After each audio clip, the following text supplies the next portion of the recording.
Hello, class, and welcome to the fall semester. Welcome to CJC 215, and welcome to Organization and Administration. This is a subject that I'm passionate about. It was a subject I studied at length for my when I was in grad school for my master's program. I was in a criminal justice public administration program. So I focused on both of those. So this subject is, you can say, near and dear to my heart. So let's get started. But before we do, I want to make sure you have the correct book. This is what your book should look like, the 10th edition. If it doesn't look like this, let me know, or go to the bookstore and check with them. It is Police Administration, 10th edition by Gary Cordner.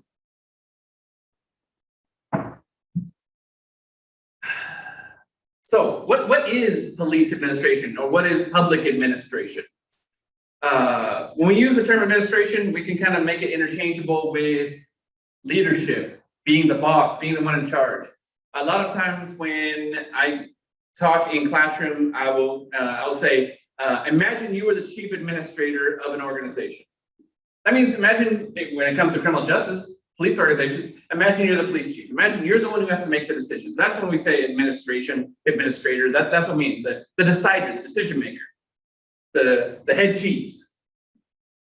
So police administration is a study of how to be in charge of an organization, specifically a police organization. So when you're in charge of a police organization, when you are the chief administrator, you have two primary concerns as an administrator: internal and external.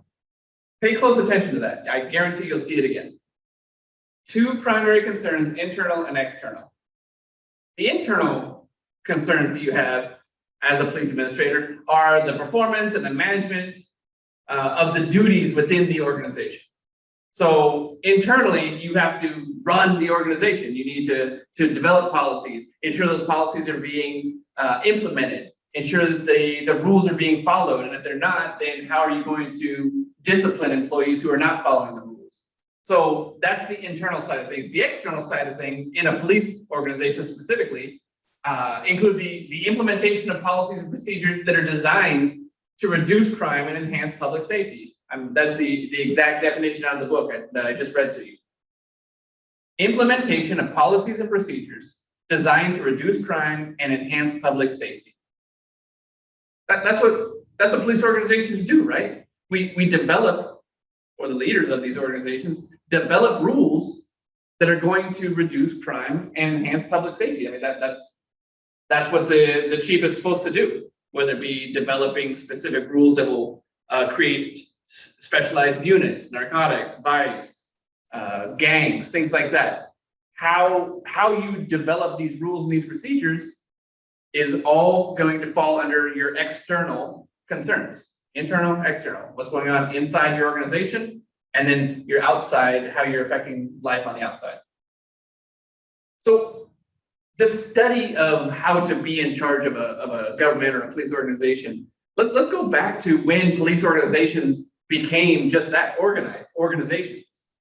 So you're going to hear this name a lot, and I recommend that you write it down and apply it to memory. Sir Robert Peel, P-E-E-L-E, Sir Robert Peel. Back in 1829 in London, there was a law that was passed, the Metropolitan Police Act of 1829. And that law, that act, authorized Sir Robert Peel to establish the police force in metropolitan London.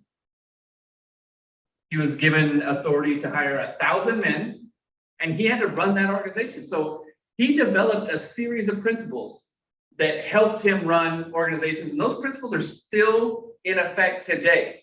They're still great advice today. You'll hear people talking about Peelian principles, which are the principles that Robert Peel developed. I'm not going to go into all those principles today, but throughout the semester, we're going to talk about them, I assure you. But today I want to talk about two of them. The first two we're going to talk about. Number one, police should be organized along military lines. You hear folks say the police are overly militant or too militarized. It's not an idea that was just recently established.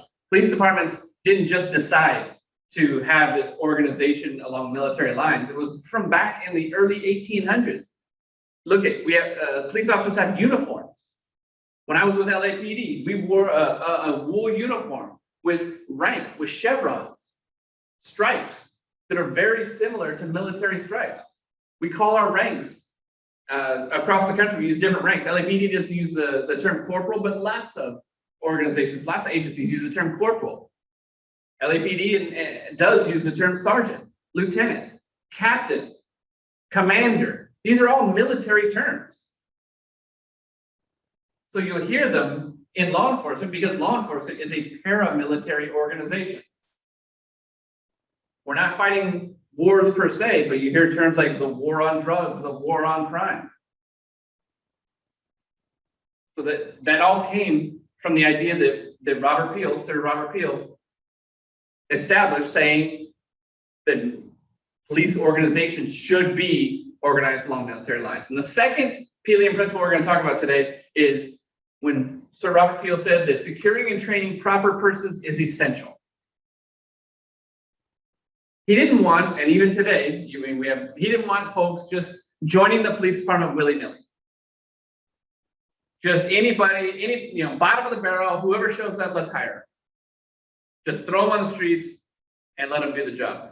That's not going to make an effective police force. It didn't work in the early 1800s, and it wouldn't work today.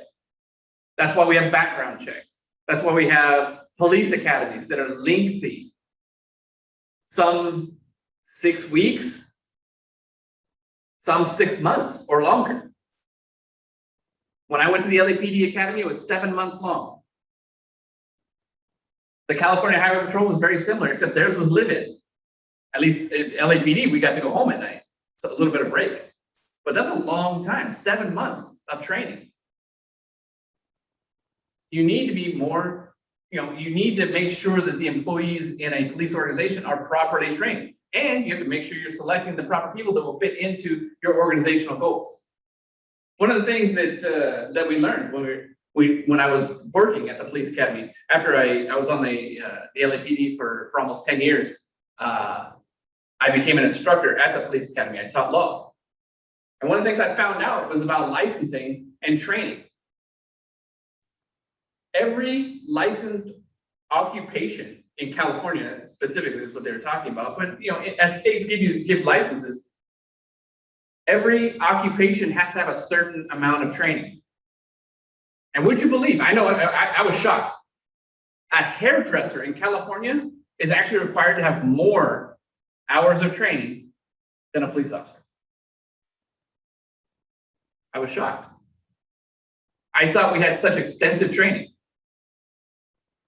But there are occupations out there that have even more. If you were in charge, if you were a police administrator, and you heard that news, you heard that hairdressers, the license to become a hairdresser takes more hours of training than the license to become a police officer, what would you do as a chief administrator? Would you leave it that way, or would you increase the training? Just an interesting thing to think about. So, 2 Peelian principles we discussed today, and I believe that they're in your discussion board posts. So you can talk about what we discussed here in this video, but make sure you have some outside research and cite that outside research. You have to have at least 2 references. This video can be one of them. The text can be another. Any outside research can be another. But remember, the 2 Peelian principles we had today. 1, police should be organized along military lines. And 2, securing and training proper persons is essential. Make sure you complete all the assignments in week 1's folder. And make sure that your discussion posts are posted by Wednesday. You have to have at least 300 words, 2 references, that includes the text citations, and then your replies to 2 classmates have to be due in on Sunday. So Wednesday, your initial post of 300 words or more, and Sunday, your 2 replies are due. Please put your posts in on time. That gives your classmates an opportunity to reply in a timely manner. If you have any questions, please look at the contact information in Blackboard. You'll see my email, my phone number, and if you want to come in and talk, you'll see my office hours. Until then, I look forward to reading your submissions, and we will talk soon.